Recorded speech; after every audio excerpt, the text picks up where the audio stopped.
The Book of the Damned, by Charles Hoyfort, Chapter 9c. In Science, Volume 31, page 298, Edmund de Hovey, of the American Museum of Natural History, asserts or confesses that often have objects of material such as fossiliferous limestone and slag been sent to him.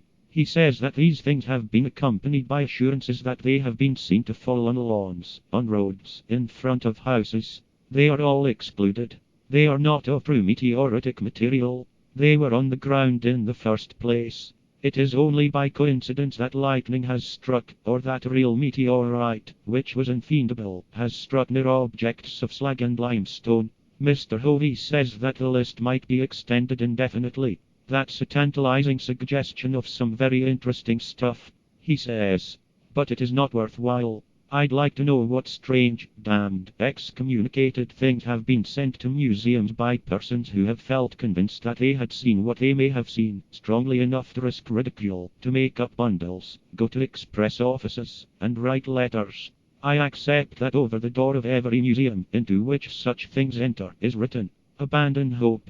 If Mr. Simmons mentions one instance of coal, or of slag or cinders, said to have fallen from the sky, we are not, except by association with the carbonaceous meteorites, strong in our impression that coal sometimes falls to this earth from coal-burning superconstructions up somewhere. In Comptes Rendus, Volume 91, page 197, Monsieur Daubry tells the same story. Our acceptance, then, is that other curators could tell this same story.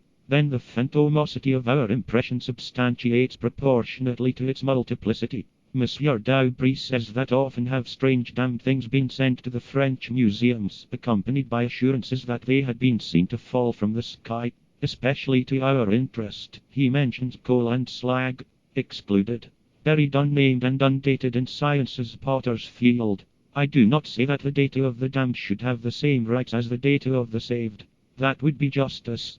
That would be of the positive absolute, and, though the ideal of, a violation of, the very essence of quasi-existence, wherein only to have the appearance of being is to express a preponderance of force one way or another, or in equilibrium, or inconsistency, or injustice. Our acceptance is that the passing away of exclusionism is a phenomenon of the 20th century. That gods of the 20th century will sustain our notions, be they ever so unwashed and frowsy.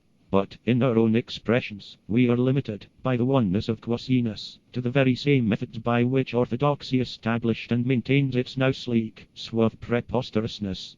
At any rate, though we are inspired by an especial subtle essence, or imponderable, I think, that pervades the 20th century, we have not the superstition that we are offering anything as a positive fact. Rather often we have not the delusion that we're any less superstitious and credulous than any logician, savage, curator, or rustic.